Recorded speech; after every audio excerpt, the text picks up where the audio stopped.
예, 부모님 없이 이 세상에 태어난 사람은 단 한 사람도 없습니다. 여기 있는 저와 여러분 모두가 부모님 계셨기 때문에 이곳에 앉아 있는 것입니다. 사람이 결코 선택할 수 없는 두 가지가 있다면 무엇일까요? 부모님을 선택할 수 없고 자기 생일을 선택할 수 없습니다. 예, 부모님과 생일은 선택할 수 없고 주어지는 것입니다. 이게 뭘 의미하겠습니까?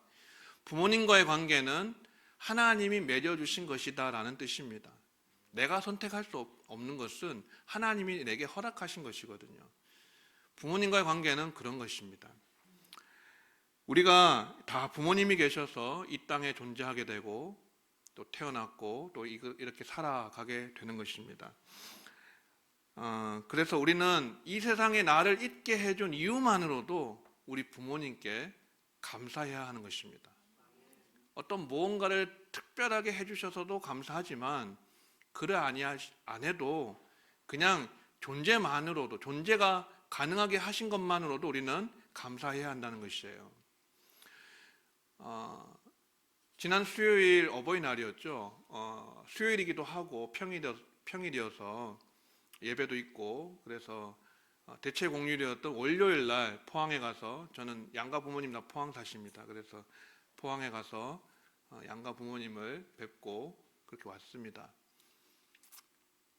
울릉도에 있을 때는 5월 가정의 달 맞이하고 또 어버이날 맞이해도 어떻게 만나 뵙고 찾아뵐 수 있는 그런 여건이 허락되지 않았었는데, 이제 이렇게 대구로 오니까 부모님 1시간 반이면 만나 뵐 수 있고 마음만 먹고 시간만 내면 찾아뵐 수 있어서 너무 감사한 것 같아요.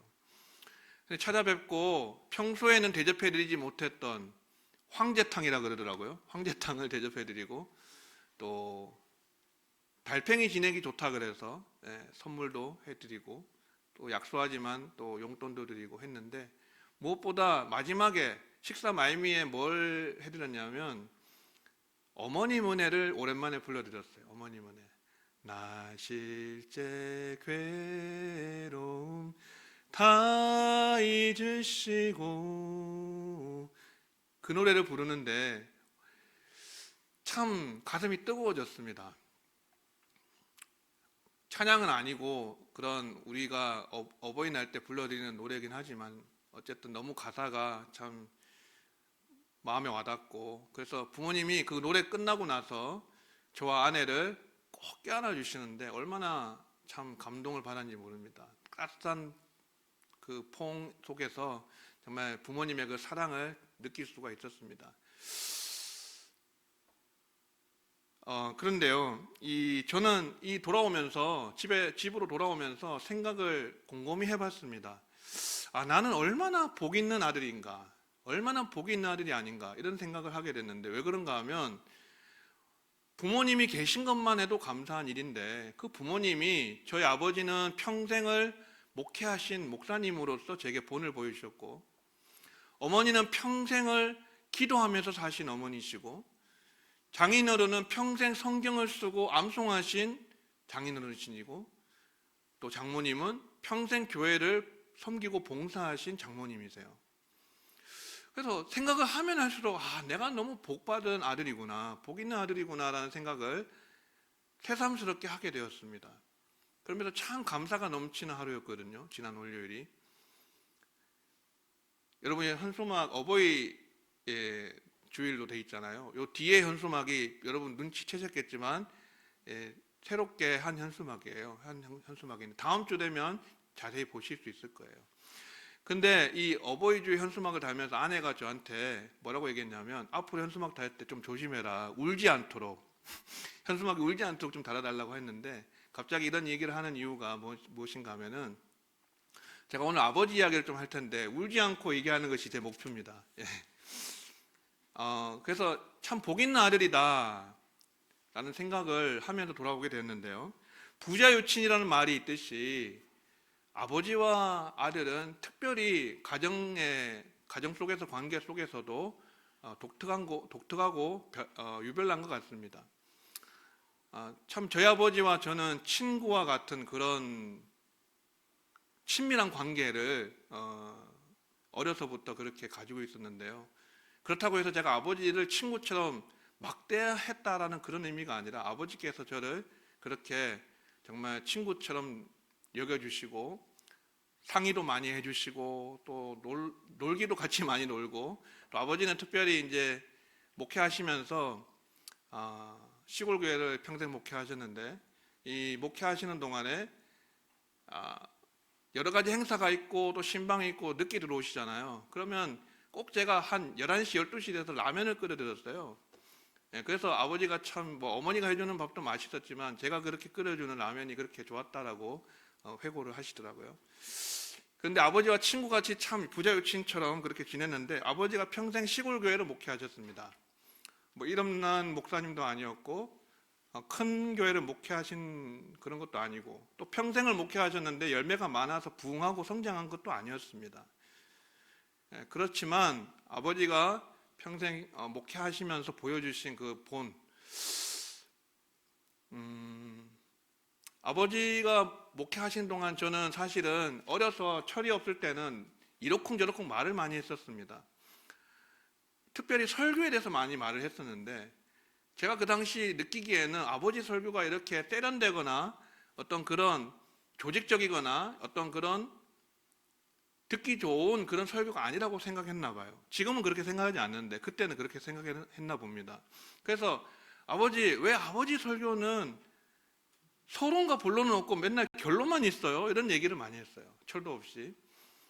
그리고 아버지 설교 주제가 거의 비슷했는데 가장 많이 하신 설교 주제가 생각해 보니까 서로 사랑하라는 메시지였어요. 생각해 보면. 그 설교하시면 제가 집에 가서 따져요. 아빠, 오늘 또 그 설교 하시냐고. 또 그 설교 하시냐고. 그렇게 따졌는데, 지금 생각해 보면 아버지는 서로 사랑하라는 설교만 하신 게 아니라 어떻게 주님과 교회를 사랑하고 어떻게 성도와 이웃을 사랑하는지를 삶으로 가르쳐 주시고 보여주셨다, 이렇게 제가 생각이 됩니다. 그 예를 들어 보면, 사실 아버지는 처음에 개척교회를 하셨어요. 김천에서 도해지에 있는 개척을 하셔서 교회를 섬기셨는데, 예배당도 짓고 7년 만에 굉장히 부흥하게 되었습니다. 그런데 포항에 있는 한 시골 교회에서 청빙을 받게 되었어요. 옷이라는 청빙을 받았어요. 그 휴가 때 놀러 가셨다가 목사님이 비어있는 교회에 설교 한번 하셨다가 성도님들이 다 은혜를 받고 아버지를 청빙하기로 한 거예요.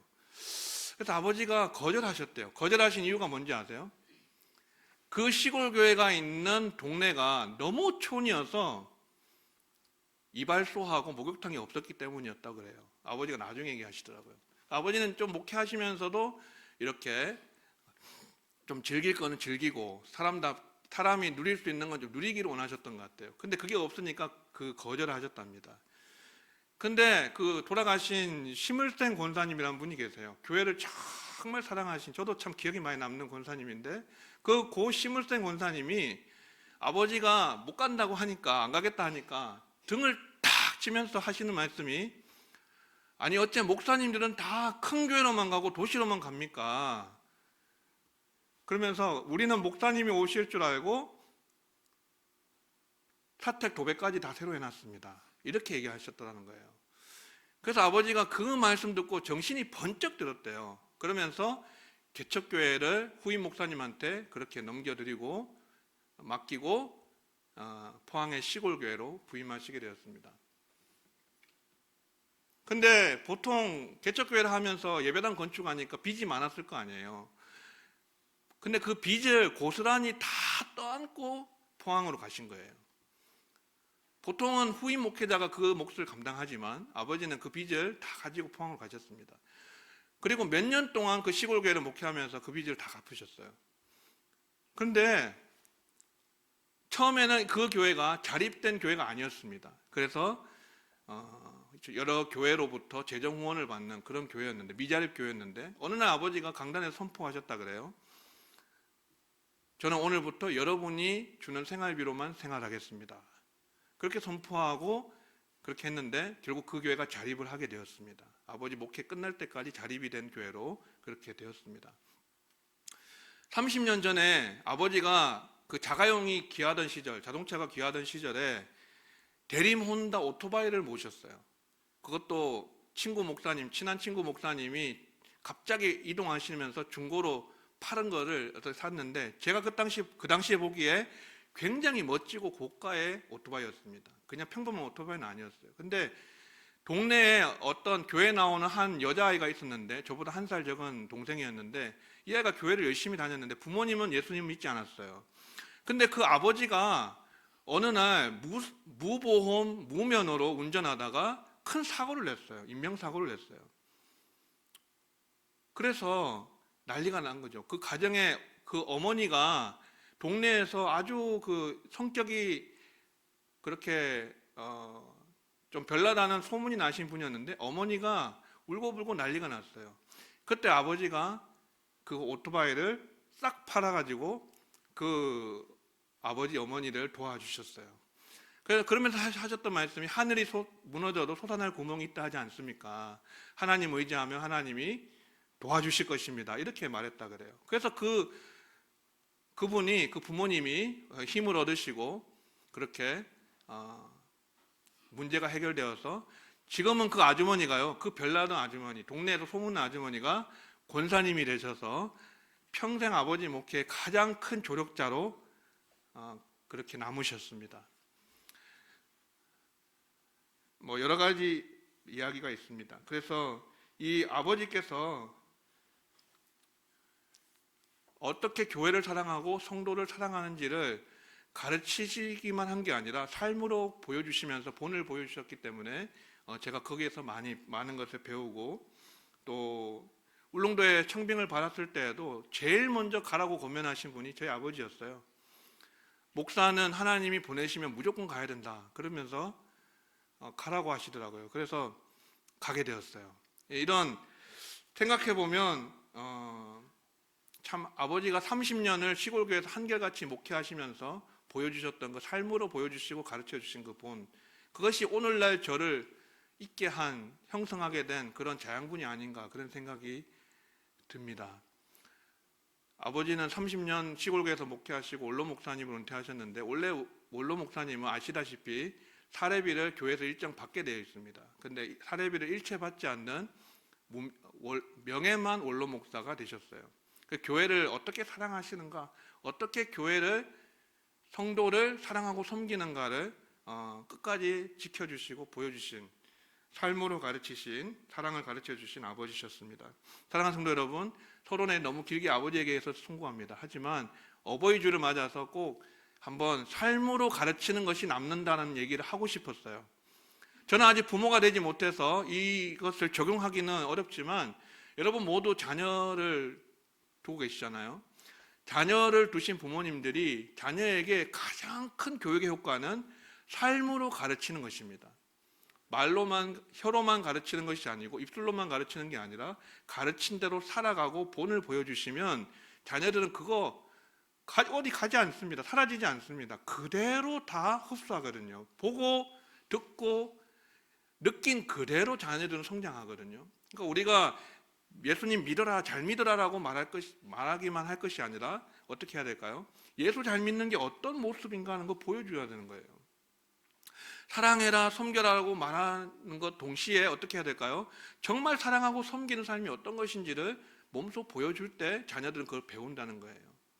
삶으로 가르치는 것만 남습니다. 삶으로 잘 가르치시는 우리 모든 부모님들 되시기를 주의 이름으로 축원합니다. 오늘 하나님께서 5계명, 내 부모를 공경하라 라는 계명을 우리에게 주시는데, 이 공경하라 명령형으로 되어 있죠. 권면도 아니고 권고도 아니고 명령이에요. 하나님의 준엄한 명령입니다. 부모님을 공경하는 것은 해도 되고 안 해도 되는 것이 아니라 무조건 순종해야 되는 하나님의 명령인 줄로 믿습니다.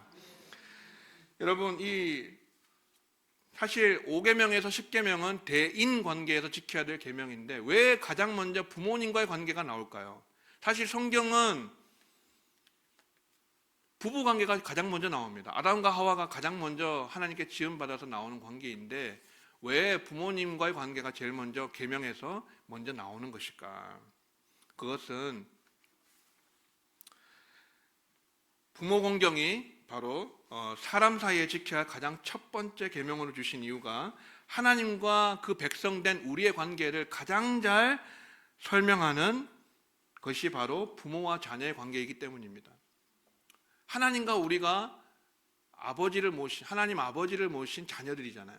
예수님의 피로써 구속함을 받아서 하나님께 양자로 입양된, 하나님께서 우리를 지옥 가야 될 그러한 존재들이지만 하나님께서 우리를 자녀로 이렇게 양자 삼아 주셨잖아요. 그래서 우리는 하나님을 아버지로 모시고 섬기는 것입니다. 그래서 하나님을 아버지로, 또 무슨 다른 관계도 있습니다. 부부 관계로 빗대는 관계도 있죠. 하나님과 우리를 신랑과 신부로, 그러니까 예수 그리스도의 신랑과 신부로 묘사하는 그런 관계도 있지만 가장 근본적인 관계는 바로 부모와 자녀의 관계처럼 하나님 아버지와 우리 자녀된 우리의 관계를 설명하는 것입니다. 그래서 부모 공경 계명이 가장 먼저 나온다는 사실이에요.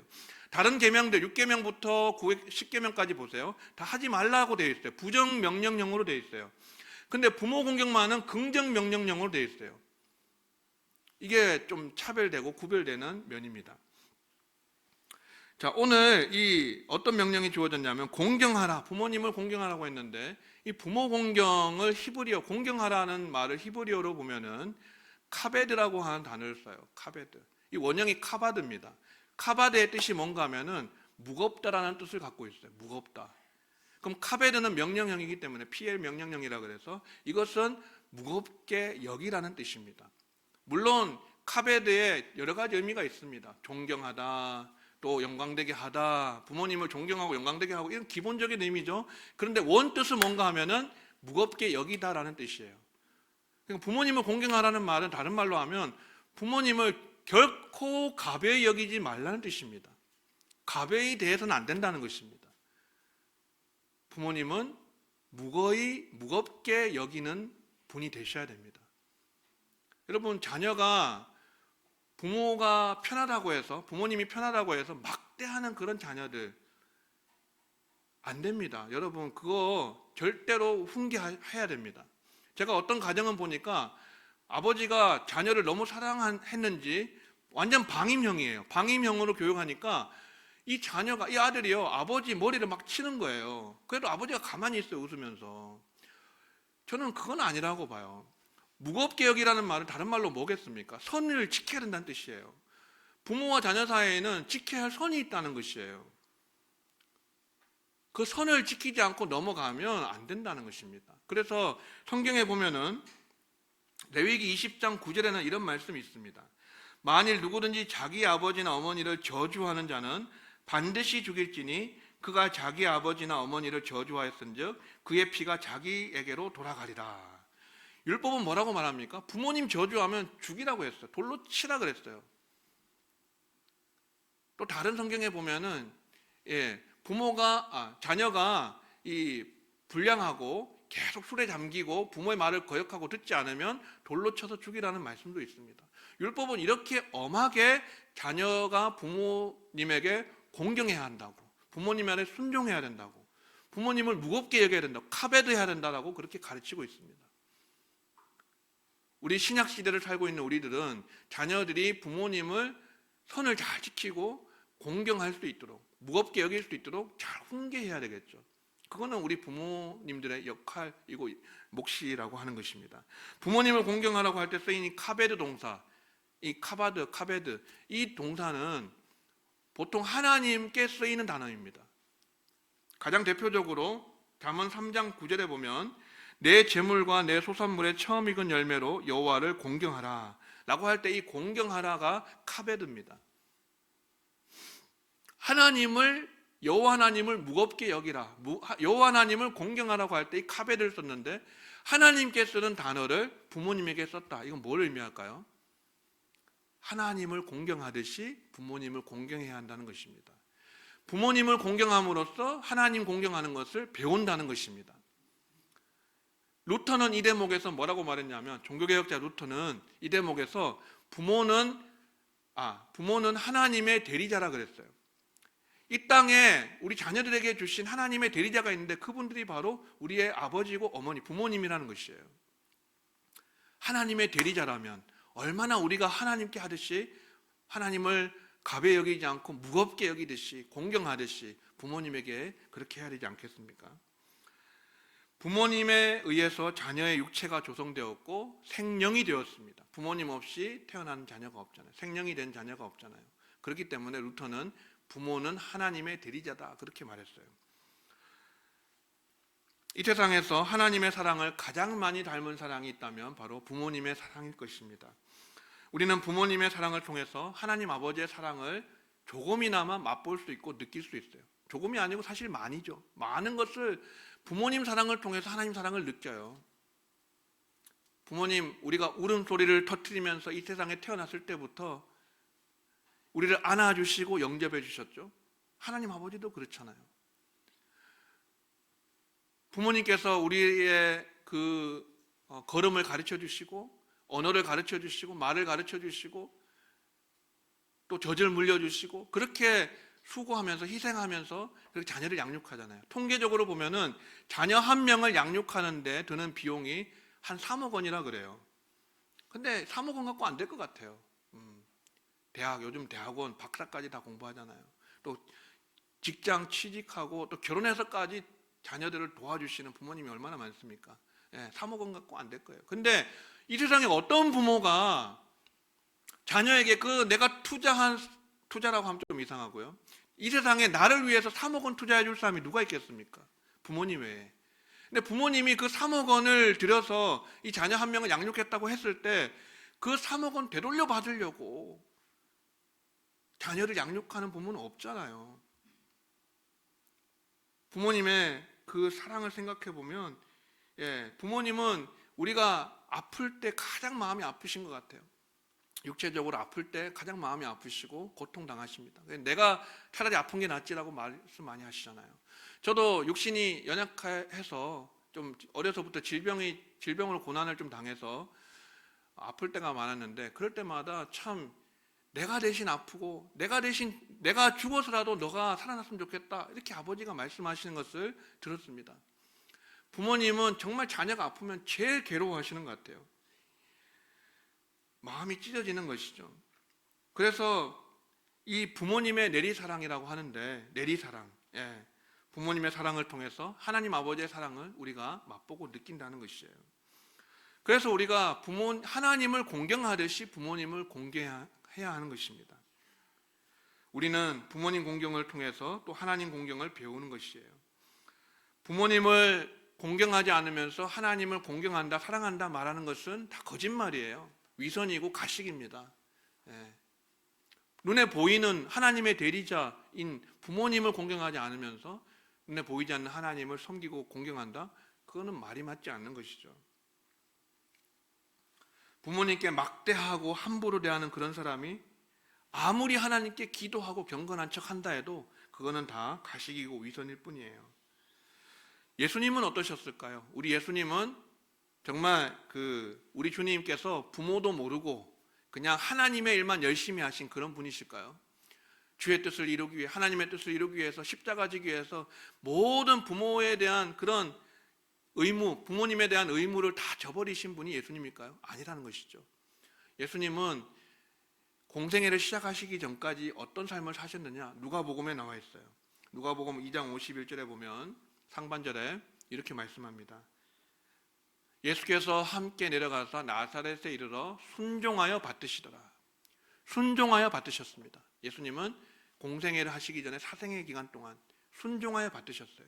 육신의 모친 마리아와 또 그의 남편 요셉에게 그렇게 순종하여 받으시는 그런 본을 우리에게 보여주셨다는 것입니다. 여러분, 신앙을 위해서 무슨 가족도 내팽개치고 그렇게 가족도 버리고 하는 그거는 신천지가 하는 일이에요. 신천지는 그렇게 해요. 요즘도 그게 신앙이라고 그렇게 그들은 자부하고 있습니다. 그러나 우리 기독교가 효가 부족한 종교라고 말들을 많이 듣는데 사실 그렇지 않습니다. 성경에서 가족보다 주님을 더 사랑해야 된다고 말하는 것이지 우선순위에 있어서 하나님 사랑이, 주님 사랑이 부모님과 가족과 또 자녀 사랑보다 앞서야 된다, 더 우선순위가 있어야 된다는 걸 말씀하는 것이지 우리가 주님을 따르기 위해서 부모도 버리고 자녀도 버리고 가정 다 내팽개치고 그렇게 하라는 뜻이 아니잖아요. 신천지 그렇게 정말 가족의 연을 끊으면서까지 그들의 교리를 잘못된 가르침과 교리를 추종하는 거 보면 정말 그거는 반인륜적인 집단입니다. 열매로 안다고 하는 것이잖아요. 자, 그래서 우리는 예수님께서 어떻게 부모 공경을 하셨는가, 순종하여 받으셨는가, 마지막 십자가 위에서도 뭐라고 말씀하십니까? 여자여 보소서 아들이니이다. 여자여 보소서 아들이니이다. 모친 마리아를 향해서 그렇게 말씀하시고 제자 요한을 향해서 보라 내 어머니라 라고 말씀하십니다. 이 무슨 의미입니까? 예수님은 죄인을 구원하시기 위해서 십자가 지시는 그 순간까지도 부모 공양에 대해서, 어머니 공양에 대해서 염려하셨다는 것입니다. 당신이 십자가 지시고 제물 내셔야 되니까 모친 마리아를 어떻게 공양할 수 없잖아요. 그러니까 요한에게 부탁하는 것이에요. 그만큼 예수님도 육신의 부모에게 효심이 있으셨던 것이에요. 두말할 것이 없습니다. 예수님도 그렇게 하셨고 우리 기독교는 불후의 종교가 결코 아닌 것입니다. 하나님은 부모를 공경하고 잘 섬기라고 하셨지 홀대하고 막대해도 된다 그렇게 말씀하시지 않았어요. 그런데 부모 공경 계명에는요 약속이 붙어져 있습니다. 그게 오늘 말씀의 하반절에 있습니다. 내 부모를 공경하라. 그 다음 뭡니까? 그리하면 내 하나님 여호와가 내게 준 땅에서 내 생명이 길리라. 아멘. 에베소서에도 똑같이 나오죠. 에베소서에 보면은 뭐라고 말씀합니까? 내 아버지와 어머니를 공경하라. 이것은 약속이 있는 첫 계명이니 이로써 내가 잘되고 땅에서 장수하리라. 아멘. 하나님께서 이렇게 믿는 자 안 믿는 자 할 것 없이 모든 사람에게 인류 보편적으로 하시는 축복이 있어요. 약속과 축복이 있습니다. 그것은 부모를 잘 공경하고 섬기면 복을 받는다는 것입니다. 이 땅에서 잘되고 장수한다. 형통하고 잘되고 그리고 장수한다라는 복을 약속하셨어요. 예를 들자면 제 어머니에는 5남매이셨는데 돌아가신 외삼촌이 살아계실 때 좀 일찍 돌아가시긴 했는데요. 외삼촌이 살아계실 때 이야기입니다. 5남매 중에서 사실 다른 외삼촌들에 비해서 그 돌아가신 김천에 사셨던 외삼촌은 상대적으로 비교해 봤을 때 많이 배우지도 못하셨고 또 좀 고지식한 면도 있으시고 그런데 예수님은 믿지 않으셨어요. 마지막에 어머니가 그렇게 헌신적으로 전도하시고 간호하시고 그 병으로 돌아가셨는데 그렇게 간호하시고 마지막에 전도하시고 하셔가지고 예수님 믿긴 하셨지만 평생 그렇게 불신의 삶을 사셨습니다. 그럼에도 그 외삼촌께서 한 가지 잘한 것이 무엇인가 하면은 평생 외할머니를 모신 것이에요. 첫째가 아니었습니다. 맞이가 아니었지만 셋째였지만 그렇지만 외할머니 혼자 살아계신 외할머니를 평생 그 김천 외갓집에서 모셨어요. 그래서 어떻게 보면 상대적으로 많이 배우지도 못하셨고 좀 고지식한 면도 있으시긴 했지만 그런데 잘 되셨어요. 하시는 일들이 잘 되셨어요. 그래서 다른 외삼촌들이 큰외삼촌이나 막내 외삼촌이 어려움 당할 때가 많았는데 그때마다 또 도와주시고 또 그렇게 베푸실 만큼의 그런 넉넉함도 하나님께서 허락하셨어요. 물론 좀 일찍 돌아가시긴 하셨는데 그런 거 보면요 여러분 이 부모 공경의 계명은 인류 보편적으로 하나님이 하시는 약속이고 축복입니다. 내 부모를 공경하라. 그리하면 내 하나님 여호와가 내게 준 땅에서 내 생명이 길리라. 할렐루야. 땅에서 잘되고 장수하리라. 하나님은 약속하셨습니다. 사랑하는 성도 여러분, 오늘 어버이 주일을 맞이하여서 교회에서 어르신 성도님들께 선물 준비한 그 선물, 여러분 어르신들 그 70세 이상 되시는 성도님들 받아가실 때 보시면 그 앞에 문구를 하나 붙여놨어요. 뭐라고 붙여놨는지 아세요? 사랑합니다, 감사합니다, 존경합니다. 이렇게 붙였어요. 제가 지난 어버이날 전에 월요일날 부모님 찾아뵙고 마지막에 이 말씀 드렸거든요.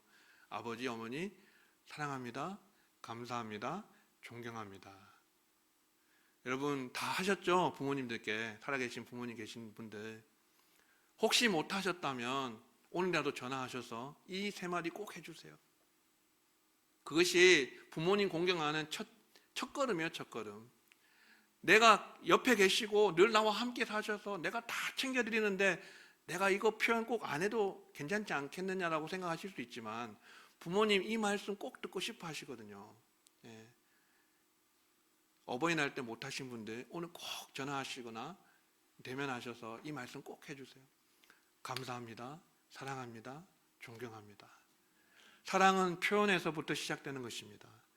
부모 공경도 표현에서부터 시작되는 것입니다. 여기서부터 작은 시작을 하는 것이에요.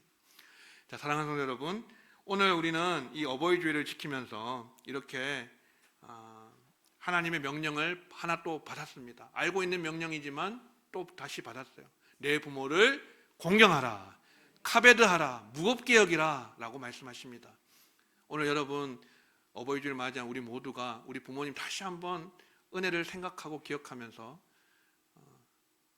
부모님을 내가 얼마나 무겁게 여겼는지, 존경해 드렸는지, 공경했는지, 혹시나 내가 미흡하진 않았는지 돌아보시면서 오늘 가정에 돌아가셔서 정말 부모님과 다시 한번 그런 따뜻한 사랑과 감사의 표현을 하시면서 이렇게 좋은 은혜로운 어버이 주일 되셨으면 좋겠습니다. 할렐루야.